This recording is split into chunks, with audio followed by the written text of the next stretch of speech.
बढ़िया। तो आज एपी का जो चैप्टर आपकी क्लास में चल रहा है उसका क्वेश्चन नंबर 13 करेंगे। पिछली क्लास में भी मैंने आपको बताया था कि 10 ऑनवर्ड्स जितने भी क्वेश्चन हैं these are very very important questions. तो इन क्वेश्चंस को आप 2-3 बार करेंगे तब जाके आपको कुछ क्लैरिटी इन क्वेश्चंस में आएगी। तो चलिए समझते हैं। पिछली क्लास में मैंने होमवर्क दिया था कि आप क्वेश्चन नंबर 20 तक कर लेंगे। तो उम्मीद तो नहीं है मुझे कि आप लोगों ने कर लिया होगा, फिर भी कुछ क्वेश्चंस तो आपने किए होंगे और कुछ समझ नहीं आए होंगे। तो चलिए स्टार्ट करते हैं क्वेश्चन नंबर 13। क्वेश्चन नंबर 13 कहता है how many 3 digit numbers are divisible by 7। 3 digit number कहां से स्टार्ट होते हैं? 100 से स्टार्ट होते हैं और 999 तक चलते हैं। तो उसके बीच में कितने नंबर हैं जो 7 के डिविजिबल हैं? इसका मतलब 7 के डिफरेंस से एक एपी बन जाएगी, यानी कि डी जिसका 7 है और उसकी एपी बन जाएगी। पहली टर्म क्या होगी? जो 100 से लेकर स्टार्ट होगी मगर 7 से डिविजिबल होगी, वही उसकी फर्स्ट टर्म होगी। तो पहली टर्म क्या हो सकती है 7 से डिविजिबल वाली? तो 100 नहीं जा सकता 7 से। 101 देख लेते हैं क्या जाएगा, नहीं जाएगा। 102 भी नहीं जाएगा। 103 7 1 जा, ये भी नहीं जाएगा। 104 भी नहीं जाएगा। 105 7 1 जा 3 और ये जाएगा। 105 पहली एपी की टर्म होगी और आगे की एपी की टर्म के लिए हम क्वेश्चन आगे समझते हैं कि इसके साथ क्या करना है। चलिए स्टार्ट करते हैं। Exercise number 5.2 question number 13। Question number 13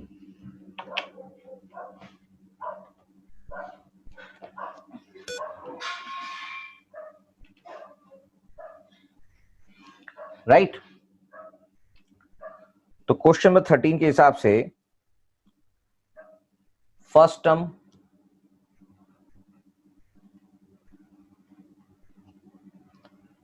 divisible by 7 कौन सी? 3 डिजिट नंबर।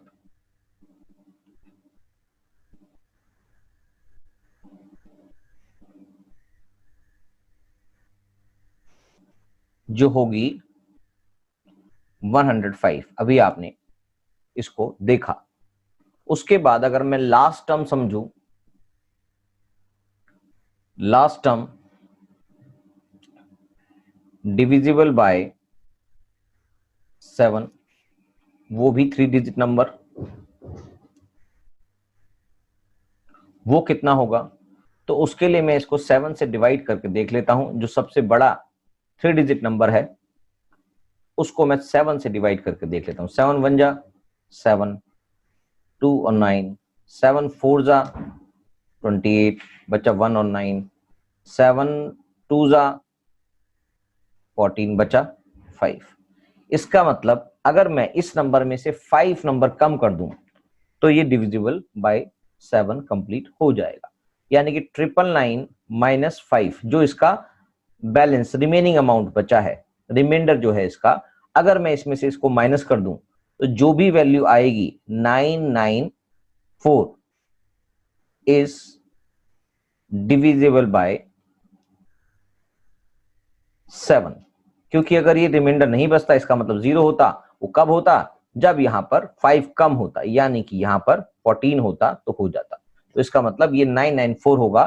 तो ये लास्ट नंबर होगा जो 3 डिजिट नंबर होगा जो डिविजिबल बाय 7 होगा। क्या मेरी बात समझ में आ गई है? तो last term divisible by 7 3 digit number, this is 994। तो अब आपके सामने एक एपी बन जाएगी। एपी क्या बनेगी? पहला टर्म है उसका 105 कॉमा, इसमें 7 प्लस कर देंगे, next 112, next 7, 119 and so on, and last term जो इसकी है वो है 994। क्या ये बात समझ में आ गई? हाँ सर समझ में आ गई है। और इसके अंदर ए जो है वो 105 है, डी है क्वेश्चन में 7 ही गिवन है, और ए एन की वैल्यू जो है वो 994 है। तो कितने नंबर ऑफ टर्म्स निकालने हैं, इसका मतलब एन की वैल्यू निकालनी है। बस अब आपको जनरल फॉर्म ऑफ एपी में इसको फीड करना है, A N equal to A plus N minus 1 D. तो आपके पास ए एन की वैल्यू क्वेश्चन में गिवन है, that is 994 equals to A is 105 plus N minus 1 D is 7, correct. तो इसको आगे कर देते हैं, 994 इक्वल्स टू 105 प्लस में 7n माइनस में 7, 994 इक्वल्स टू ये आ गया 98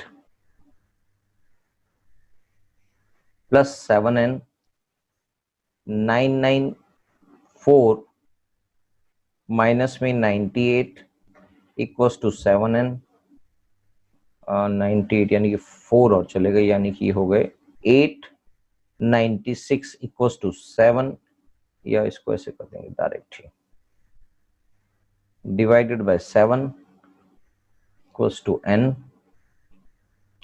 7 से इसको काट देते हैं, 7 1 जा बचा 7 2 जा बचा 5, 7 8 जा, यानी कि 128 टर्म्स होंगी टोटल जो डिविजिबल बाय 7 होंगी बिटवीन 100 टू 999, यानी कि 3 डिजिट नंबर।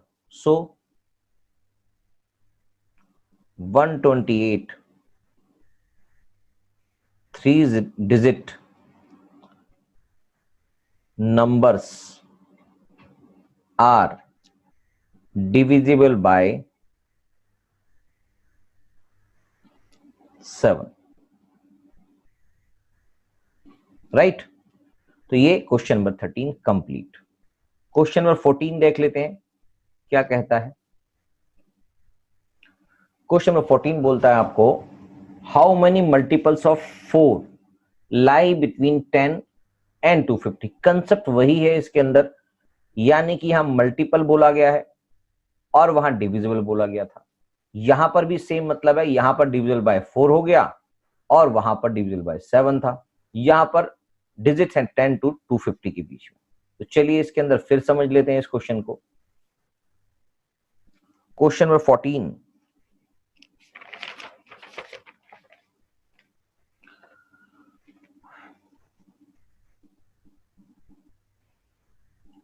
फर्स्ट टर्म जो है मल्टीपल ऑफ 4 बिटवीन 10 और किसके बीच में है, between 10 and 250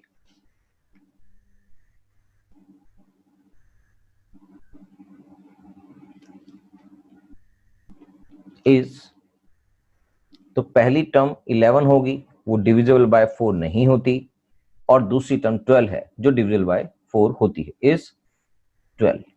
first term multiple of 4 between 10 and 250 is 12, और उसके बाद 16 20 24 आ जाएगा। और लास्ट टर्म जो होगी, लास्ट टर्म के लिए हम वही स्टेप दिखाएंगे, यानी कि 250 को डिवाइड करेंगे 4 से, तो 4 6 जा 24 10, 4 2 जा 8, यानी कि 2 रिमेनिंग बच गया है, रिमाइंडर है। तो अगर मैं 2 माइनस कर दूं 250 में से, 250 equals 250 minus 2 equals to 248 is the last term of given AP। तो यहां पर हमने ये निकाल लिया था। सो क्या हुआ, तो AP किस तरह से बनेगी, AP की वैल्यू होगी दैट इज 12 से स्टार्ट होगी, 12, 16, 20 एंड लास्ट टर्म होगी 248 जो डिविजिबल बाय 4 होगी। क्या मेरी बात समझ में आ गई? तो बस अब आपके पास सारी वैल्यूज हैं। ए आपके पास 12 है, डी आपके पास 4 है और ए एन की वैल्यू आपके पास 248 है, राइट? अब आपके पास general form of an AP में आपको इसको फीड करना है। A N equal to A plus N minus 1 D, that is 248 equals to 12 plus N minus 1। N की वैल्यू आपको निकालनी है, आपको ये पता होना चाहिए, और डी है आपके पास 4। तो 248 equals to 12 plus 4n minus 4, 248 equals to 8 plus 4n, 248 minus 8 equals to 4n, 240 upon में 4 equals to n, 4 6 that is 60। 60 terms होंगी total between 10 and 250 which is divisible by, which is multiple of 4. So there are 60 terms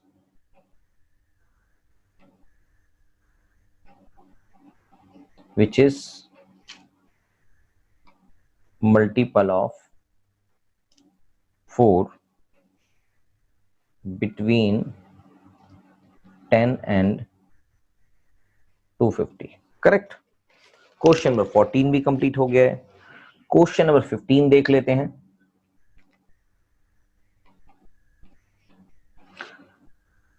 question number 15 कहता है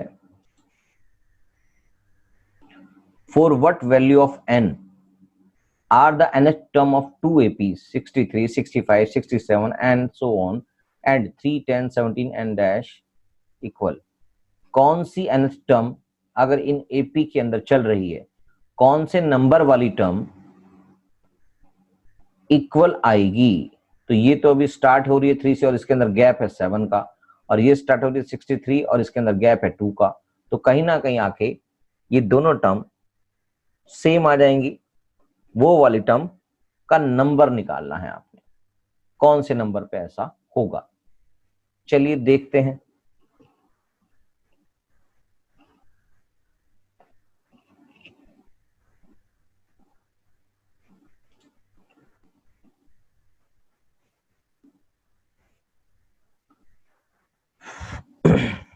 question समझना जरूरी है पहले।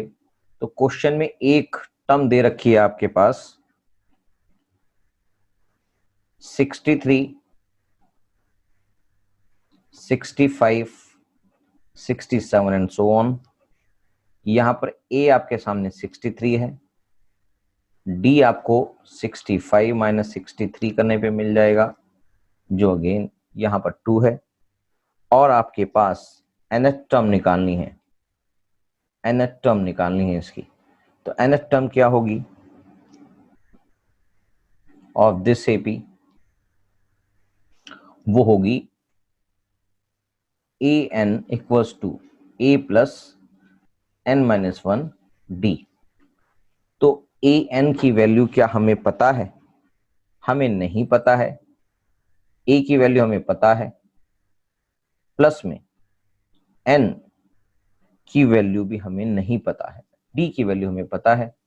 तो इसको फटाफट से सॉल्व कर देते हैं, जितना भी ये सॉल्व होगा।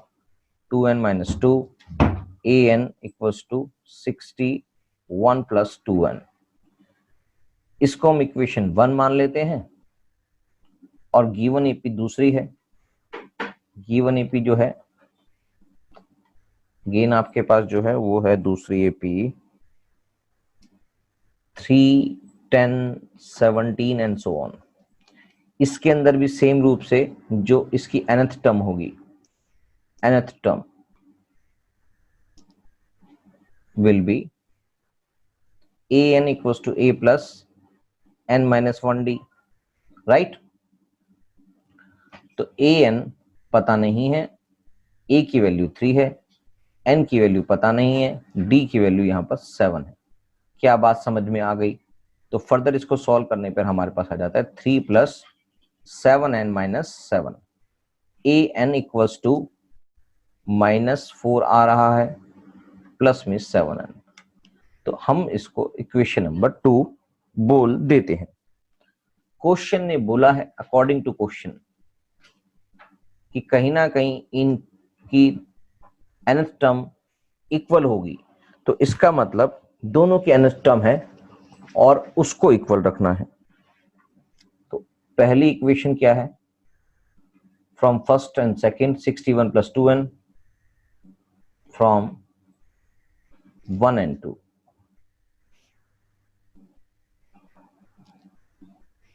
61 + 2n equals to -4 + 7n, right? तो 61 + 4 equals to 7n - 2n। ये आ गया 65 equals to 5n, 65 अपॉन में 5 equals to n। 5 से इसको काट देते हैं, 5 1 जा बचा 1, 5 3 जा।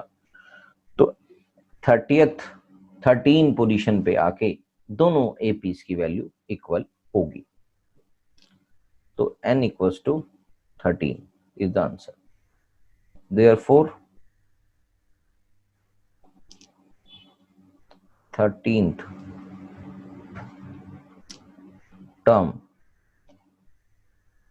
of both APs are equal, right? तो बस इतनी सी बात समझनी थी। तीनों क्वेश्चंस आपने समझ लिए हैं। कुछ डाउट लगता है तो आप इसको दोबारा से देख के समझ सकते हैं। तब क्वेश्चन नंबर 16 देख लेते हैं। Determine the AP whose third term is 16 and the seventh term exceeds the fifth term by 12। Question समझना जरूरी है। Determine the AP whose third term is 16, यानी कि A3 16 दे रखा है, and seventh term exceeds the fifth term, यानी कि seventh term minus fifth term equals to 12 दे रखा है। तो इसी बेसिस पे इक्वेशन बन जाएगी और क्वेश्चन कंप्लीट हो जाएगा। चलिए देखते हैं question number 16, right?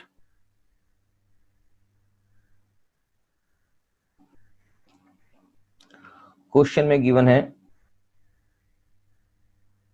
A3, third term given है 16, यानी कि an equals to a plus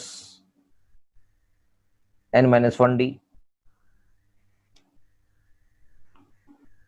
A3 equals to a plus 3 - 1d, d is what पता नहीं। तो A3 equals to a plus 2d। एक इक्वेशन ये बन गई। तो according to question seventh term minus fifth term equals to 12 है। दोनों का डिफरेंस 12 है।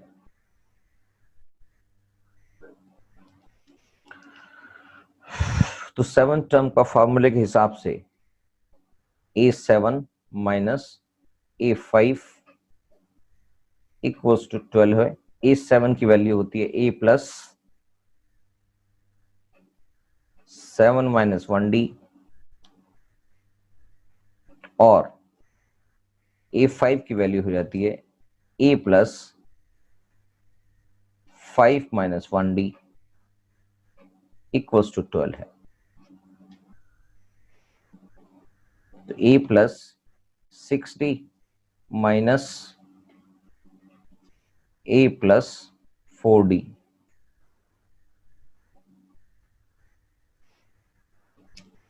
Equals to 12। क्या बात समझ में आ रही है? तो ये हो गया a plus 6d minus a minus 4d equals to 12।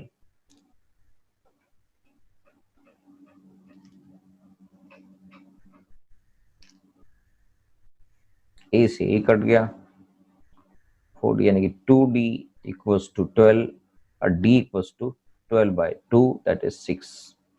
d की वैल्यू आ गई है और d की वैल्यू पुट कर देंगे इक्वेशन 1 में। Put d equals to 6 in equation 1। Equation 1 थी a3 की वैल्यू हमें गिवन है क्वेश्चन में, तो यहां पर a3 की जगह आप 16 पुट कर सकते हैं। 16 equals to a plus 2d।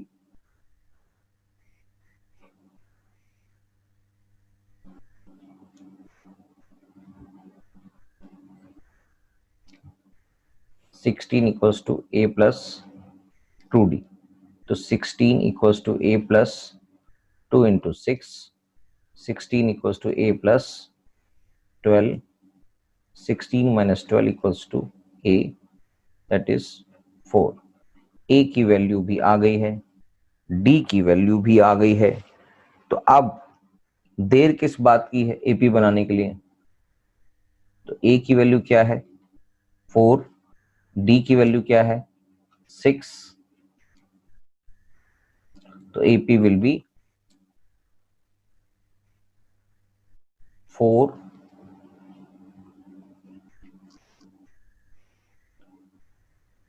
AP की पहले फॉर्म लिख लेते हैं। AP क्या होता है A plus D A plus 2d dot dot dot, तो यानी कि AP हो गया 4 plus d 6, 4 plus 2 into 6 and so on. तो AP बन गया 4, 10, 12 और 16 एंड सो ऑन। तो 4, 10, 16, 22 etcetera, this is the answer. Question number 17 देखते हैं। क्वेश्चन नंबर 17 नंबर क्वेश्चन कहता है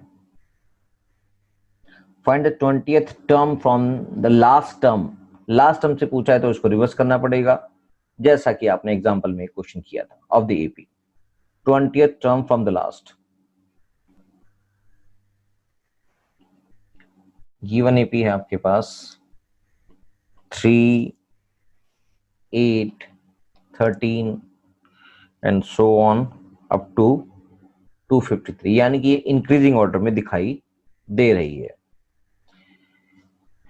इसका मतलब अगर हम इसको रिवर्स कर दें, रिवर्स, क्योंकि लास्ट से क्वेश्चन पूछा गया तो 253, बीच में डी की वैल्यू जो है यहां पर 5 दिखाई दे रही है, तो 5 कम करते चलेंगे डिक्रीजिंग ऑर्डर में, यानी कि 248, 243 and so on up to 3, right.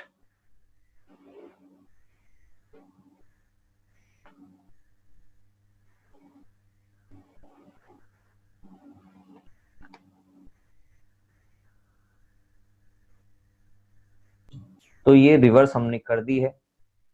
अब इस कंडीशन में आपको लास्ट से 20th टर्म निकालनी थी, तो हमने इसको रिवर्स कर दी थी। तो आपके पास ए अब क्या है, ए 253 है और डी क्या है, डी आपके पास है 248 माइनस 253 दैट इज -5, करेक्ट। तो ए और डी जब आपके पास है तो फिर कुछ जरूरत नहीं है, एन नंबर 20th टर्म निकालनी है, तो आपके पास 20th टर्म की वैल्यू क्या होगी वो निकालनी थी। तो A N equals to A plus N minus 1d। A 20th term निकालनी है आपने, ए की वैल्यू 253 है, प्लस में एन की वैल्यू है 20 माइनस 1, डी की वैल्यू है क्वेश्चन में -5, राइट। तो A20 इक्वल्स टू 253 प्लस में 19 मल्टीप्लाई बाय -5, तो ये आ गया 253 माइनस में 95, करेक्ट, जिसकी वैल्यू बन जाती है 153 और 5 158। तो 820 टर्म ही हमको निकालनी थी, 158 is the answer. Simple. Question number 18।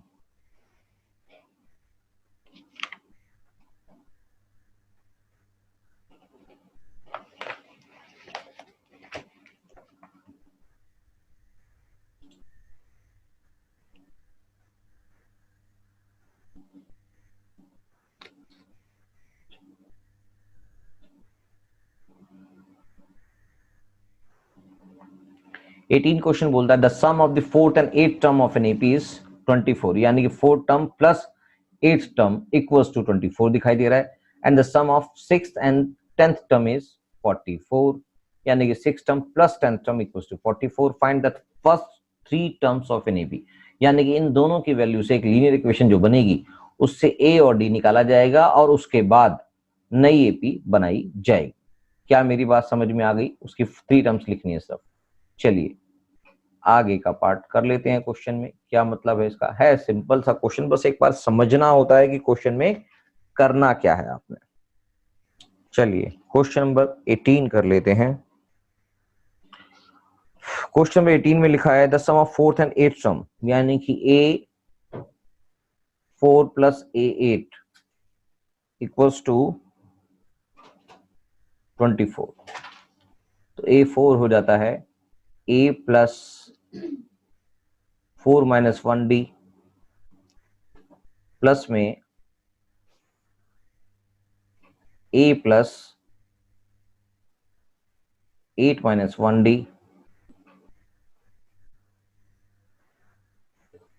Equals to 24। A plus में 3D प्लस में A प्लस में 7D equals to 24। 2A plus 10D equals to 24। 2 common आ गया, A plus 5D equals to 24। A plus 5D equals to 24 divide by 2 और A plus 5D equals to 12। क्या बात समझ में आ गई?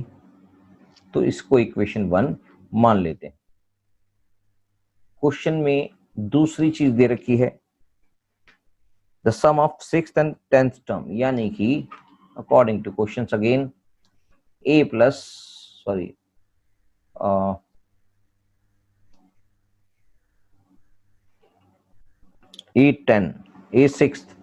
A6 plus A10 equals to 44, right?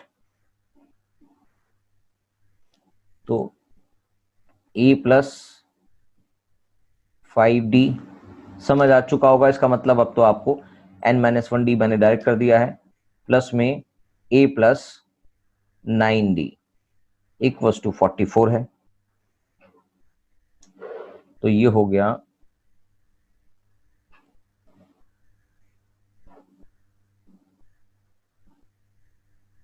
2A plus 14D equals to 44। 2 common आ गया, A plus 7D equals to 44। A plus 7D equals to 44 upon में 2, that is 22, right? तो equation 2 इसको नाम दे देते हैं from 1 and 2।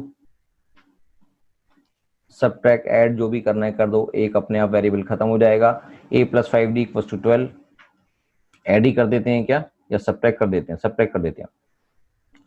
A plus 5D equals to 12 question में दे रखा है, 1 में से 12 सेकेंड माइनस कर देते हैं, तो A plus 7D equals to 22।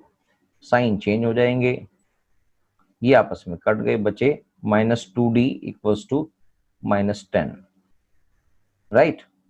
तो d इक्वल्स टू क्या आ जाएगा, तो -2d equals to -10, d equals to -10 upon में -2, कट गया और बचा 5। तो d की वैल्यू भी हमारे पास 5 आ चुकी है। तो बस a की वैल्यू आपको पता है, पता नहीं है क्या अभी? नहीं पता। अब इसको आप पुट कर दे, d की वैल्यू को आप इक्वेशन 1 में पुट कर दो, a + 5d = 12। तो put a plus sorry d = 5 in equation 1, a + 5d = 12, यही थी ना, a + 5d = 12। सेकेंड इक्वेशन में पुट कर देंगे तो भी आंसर आ जाएगा। तो a + 5 × 5 = 12, तो a + 25 = 12, a = 12 माइनस में 25, दैट इज -13, यानी कि a की वैल्यू आ गई -13, करेक्ट।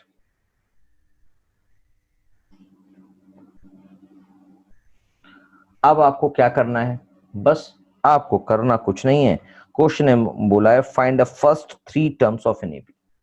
आपके पास a = -13 है, d = 5 है, तो फर्स्ट टर्म क्या होगी, आपको एपी a + d a +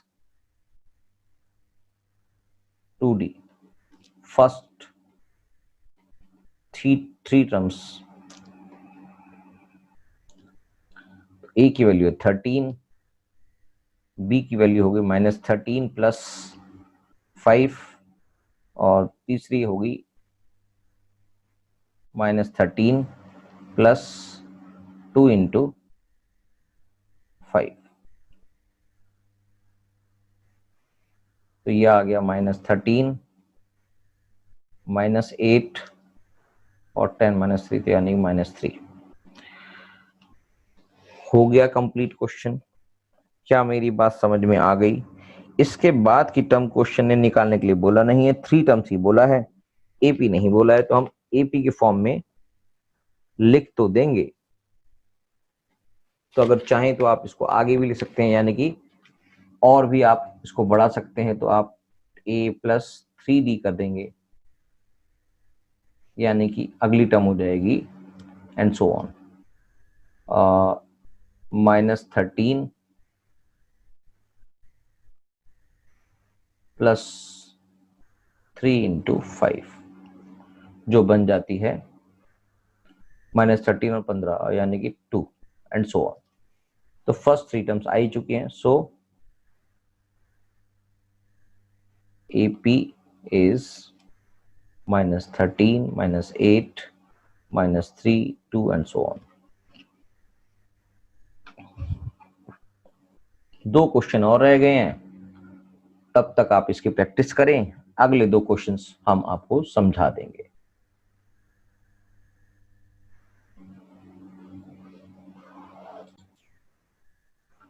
तो चलिए क्वेश्चन नंबर 19 भी कर लेते हैं।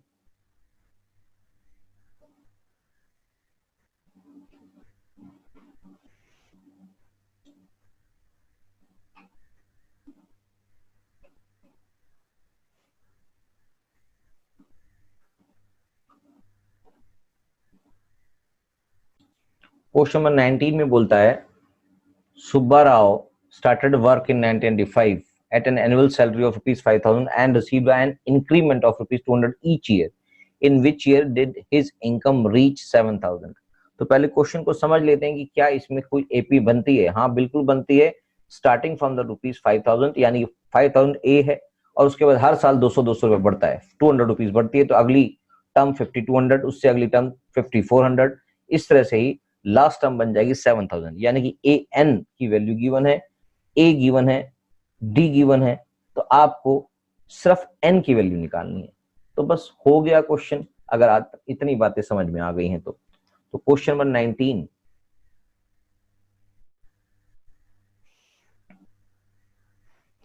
ए गिवन है, डी गिवन है और ए एन की वैल्यू गिवन है. You have to find this.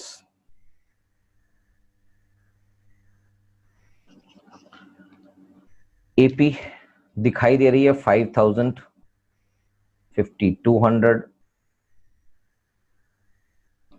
5400 and so on up to 7000.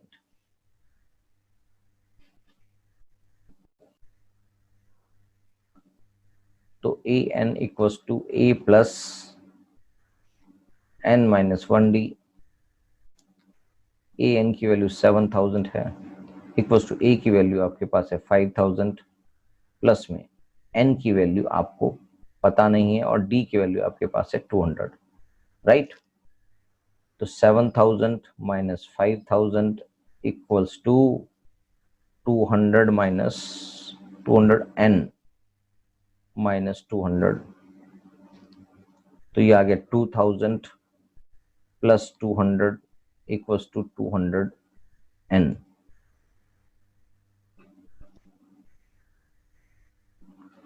Twenty 200 upon में 200 इक्वल्स टू एन. इसको इससे काट दिया, 200 वन जा बचे 20, 200 वन जा. तो ये आ गया 11 नंबर ऑफ टर्म्स, यानी कि 11th ईयर में जाके उसकी सैलरी 7000 होगी. क्वेश्चन खत्म. सो इन 11th year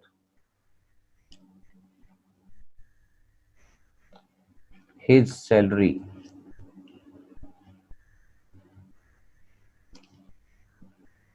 will be rupees 7000. correct. Question number 20. अब तो आपको लग ही रहा है कि सारे क्वेश्चन बड़े सिंपल थे. पढ़ देते हैं question number 20.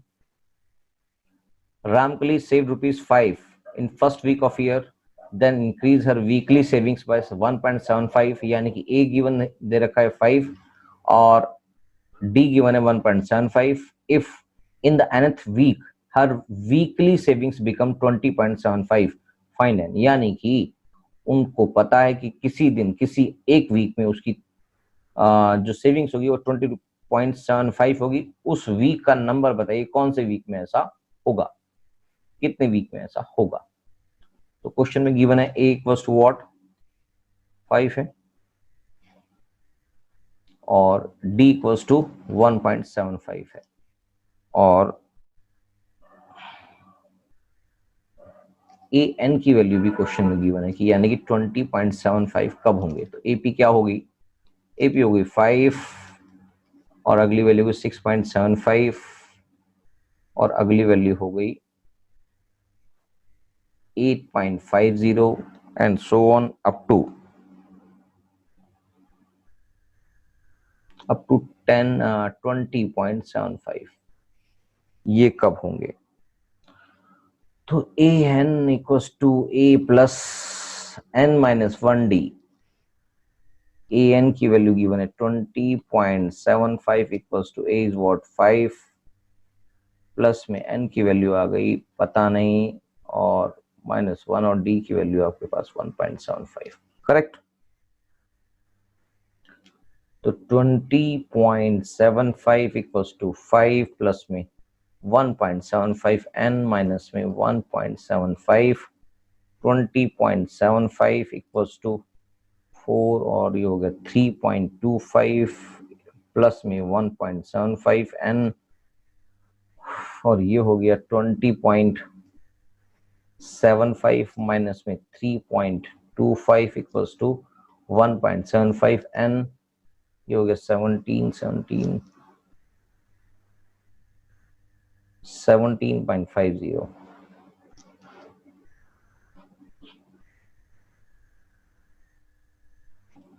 Equals to 1.75 N. तो 17.50 1.75 equals to N.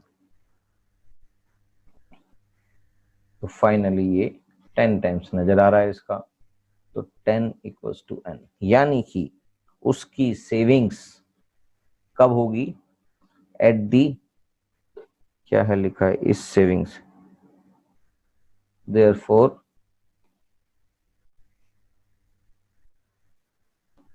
Ramkali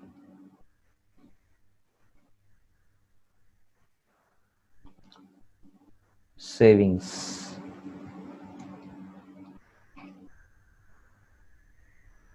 will be rupees 20.75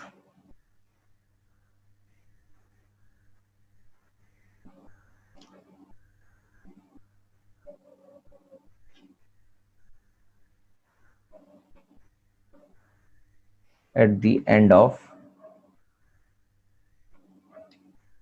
10th week, right answer.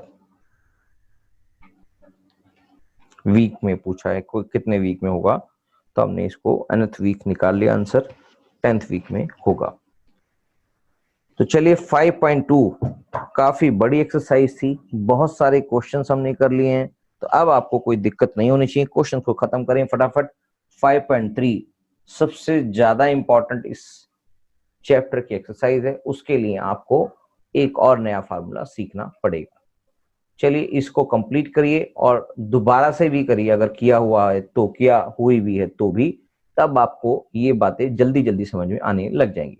तब तक के लिए bye bye, tata, thank you.